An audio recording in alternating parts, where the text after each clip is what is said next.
जो फरार उग्रवादी या अपराधी को गिरफ्तार करेगा अथवा सूचना देकर उसकी गिरफ्तारी में सहयोग प्रदान करेगा, पुरस्कार मिलेगा। पुलिसकर्मी ही नहीं, कोई भी आम जनता भी इसमें मदद कर सकती है, उनको पुरस्कार दिया जाएगा। गुप्तचर के द्वारा दी गई सूचना अति महत्वपूर्ण होने की स्थिति में मौद्रिक पुरस्कार की अनुशंसा शेष सभी के साथ दी जाएगी।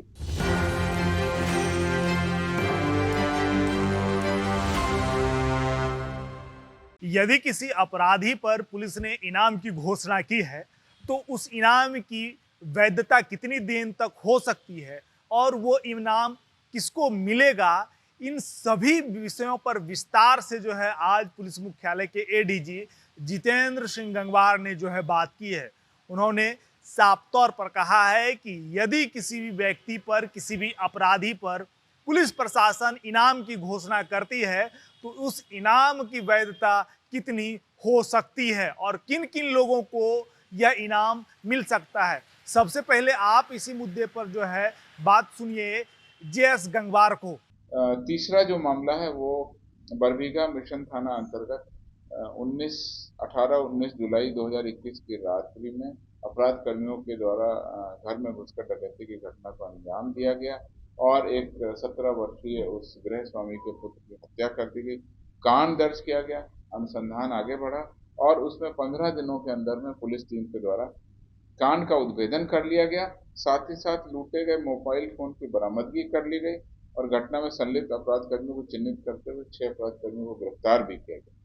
एक अपराध कर्मी के विरुद्ध कुर्की जब्ती की कार्रवाई की गई और बाकी जो अपराध कर्मी थे सभी के विरुद्ध न्यायालय में चार्जशीट भी समर्पित कर दी गई। स्पीडी ट्रायल कराया गया और इसमें कांड का विचारण पूर्ण करते हुए उनको भी सजा दिलाई गई। इस प्रकार से सफल अनुसंधान वैधता 2 साल तक होती, 2 साल तक उसको वैलिड करता। अगर 2 साल के बाद भी उसका अरेस्टिंग नहीं होती तो पुनः उसका नोटिफिकेशन आता।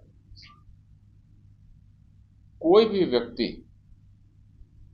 व्यक्ति, मैं प्रेस और मीडिया के माध्यम से आम जनता को बताना चाहता हूँ, कोई भी व्यक्ति जो फरार उग्रवादी या अपराधी को गिरफ्तार करेगा अथवा सूचना देकर उसकी गिरफ्तारी में सहयोग प्रदान करेगा, पुरस्कार का हकदार। कोई भी व्यक्ति का अर्थ कोई भी व्यक्ति, पुलिसकर्मी ही नहीं, कोई भी आम जनता भी इसमें मदद कर सकती है, उनको पुरस्कार दिया जाएगा। गुप्तचर के द्वारा दी गई सूचना अति महत्वपूर्ण होने की स्थिति में गुप्तचरों के नाम पता के बिना, मतलब उनका नाम पता भी हम लोग नहीं बताएंगे, उसके बिना मौद्रिक पुरस्कार की अनुशंसा शेष सभी के साथ दी जाएगी। गुप्तचरों को जो हम लोग कैश रिवॉर्ड देंगे उसकी राशि उपलब्ध कराने का दायित्व जिस पदाधिकारी को वो सूचना दी गई है उसके माध्यम से उस गुप्तचर को हम लोग पहुंचा देंगे। कहने का अर्थ ये कि जो गुप्तचर है उसमें नाम पता बताए जाने की जरूरत नहीं है। फाइल पर भी हम लोग उसका नाम नहीं रखते, केवल ये लिखते हैं गुप्तचर 1, गुप्तचर 2, उनके नाम से राशि फिर उनको हैंड ओवर। अभियान में सम्मिलित सभी को एक समान पुरस्कार राशि देते हैं। ये भी उस हमारे सर्कुलर में है कि अगर एक उसमें डीएसपी साहब भी हैं, इंस्पेक्टर साहब भी हैं, सब इंस्पेक्टर भी हैं और सिपाही भी हैं, ऐसा नहीं है कि किसी को ज्यादा किसी को कम। 8 लोग हैं तो पुरस्कार की राशि 8 लोगों में बराबर बांटी जाए। तो पुलिस में सभी को बराबर राशि मिलती है, भले ही किसी भी रैंक के कर्मी।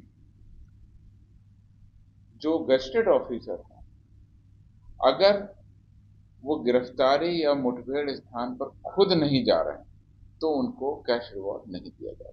मतलब अगर वो खुद मुठभेड़ में, जैसे नक्सलियों से मुठभेड़ हो रही है, कोई इनामी मुठभेड़ मांगा और गेस्टेड ऑफिसर अगर खुद मुठभेड़ कर रहे हैं तो भी तब उनको कैश रिवॉर्ड देना।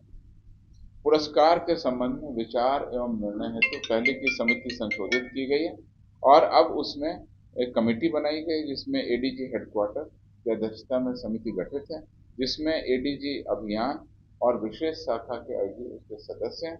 ये 3 लोगों की कमेटी सभी मामलों पर विचार करती है और ये देखती है कि वास्तव में इस इनामी की गिरफ्तारी में किन किन पुलिस पदाधिकारियों का क्या रोल था और उसके बाद डीजीपी के अनुमोदन के बाद पुरस्कार की राशि वितरित की जाती है। ये जानकारी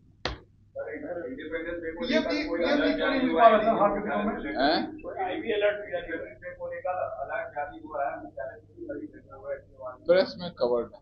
पुलिस मेडल फॉर गैलेंट्री बहुत दिनों से नहीं मिल पा रहा है। पुलिस मेडल फॉर गैलेंट्री नहीं मिला, दो को पीएमजी नहीं मिला था। नहीं, वो तो उनको मिलेगा जिनको ऑलरेडी पीएमजी मिल चुका है। मतलब हम देखते हैं उसमें जो भी देखिए, जो पात्रता है किसी भी पुरस्कार की पात्रता के अनुसार हम लोग प्रस्ताव भेजते हैं। हमारे यहाँ कमेटी है, वो कमेटी उसका अनुमोदन करती है, उसके बाद में वो केंद्र सरकार की कमेटी है, और केंद्र सरकार पूरे देश और पूरे सारे पुलिस संगठनों से जो प्रस्ताव प्राप्त होते हैं उसके बाद उनकी समीक्षा करती है, उसके बाद उसको इवेल्युएट करके पुरस्कार देती है। तो ये बहुत ही गर्व का विषय है कि बिहार पुलिस से इस बार 2 police medal for gallantry, 2 presidents police medal for distinguished services और 17 police medal for meritorious services का प्रदान किया जाएगा। ये घोषित हो गई है। इसके आने में, मेडल में नाम लिखने में और उसका प्रमाण पत्र आने में समय लगता है। जब भी जैसे ही प्राप्त होगा, अगली मीटिंग में या अगले किसी समारोह में हम लोग करते हैं।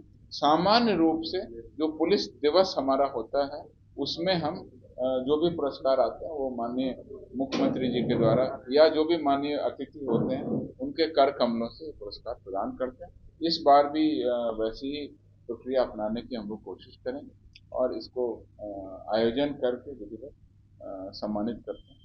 एक रिक्वेस्ट है सर कि जो भी लोगों का नाम आया है उसके साथ अगर जल्दी उपलब्ध करा दी जाए ताकि अधिक से मुझे अगर आप 1 घंटे का समय दें तो विद फोटो 1 घंटा पूरा ठीक है।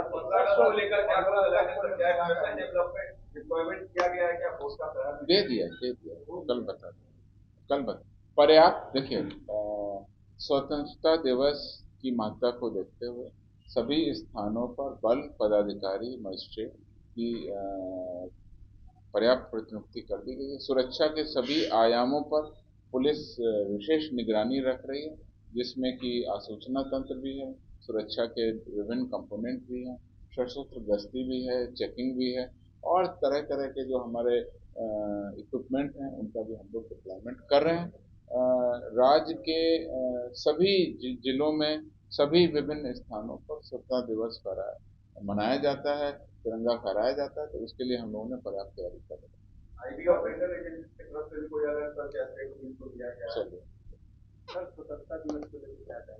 बता दिया।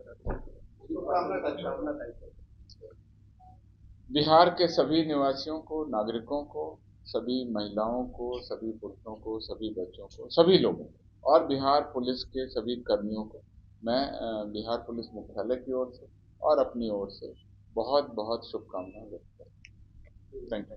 अभी आप पुलिस मुख्यालय के एडीजी जीएस गंगवार को सुन रहे थे। उन्होंने साफ तौर पर इनाम को लेकर के चर्चा करते हुए मीडिया से कहा कि यदि किसी भी अपराधी पर, किसी व्यक्ति पर इनाम की घोषणा पुलिस प्रशासन करती है तो उसकी वैधता जो है वो 2 वर्ष तक हो सकती है और यह इनाम कोई भी सामान्य व्यक्ति भी जो है पुलिस तक पहुंचा सकता है। यदि किसी अपराधी की गिरफ्तारी में कोई व्यक्ति साथ देता है पुलिस का तो उस व्यक्ति को इनाम मिल सकता है। इसके साथ साथ गुप्तचर को लेकर के एक बड़ी बात कही है उन्होंने।